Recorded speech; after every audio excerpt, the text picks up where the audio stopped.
So maybe there's a very difficult relationship in our professional life, like a conflict with a co-founder that creates recurring problems. And then those recurring problems ripple through the organization as disarray and mistrust. And it seems almost like different departments are fighting with each other, but really that infighting comes from us not being able to even be in somebody else's presence who we're relying upon every day. So then we can start to unpack that and see which parts of that are our own, that we can actually be sovereign with, and learn to really welcome parts of ourselves that we've been resisting, and which parts of that require for us to be vulnerable and have the courage to have a conversation that we haven't had before, and to start to behave in ways that go more than halfway with that person.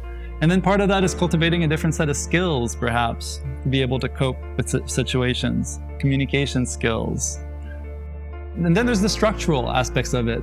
Sometimes the reason why we have conflict is because of growing pains, simply. So we went from being seed round to now we have VC funding, and now we're at the growth stage.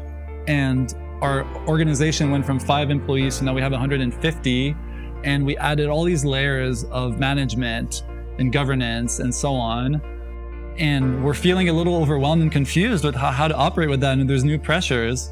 So sometimes, structurally we want to look at that from this place of being in acceptance and compassion, and still cultivating that. And then we look at the organization, we look at the challenges that we're facing from that perspective, so that as we solve those challenges, we're also transforming ourselves and getting the kind of capability that is going to have payoff in perpetuity, rather than coming up with a technical solution only.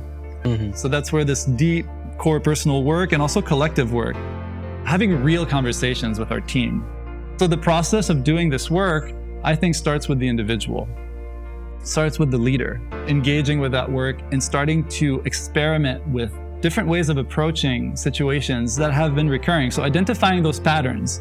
So whenever this happens, I feel this way, and then I do this, and this is the result I get. And I've been doing this for a year now, and I'm not sure how to break this cycle, and I'm getting really frustrated, and I'd like to change this pattern. Well, then that pattern is tied to something that's actually very much in our control. And that deep personal transformation then ripples through all sorts of other aspects of our lives and our work. And this is where having a guide can be incredibly helpful.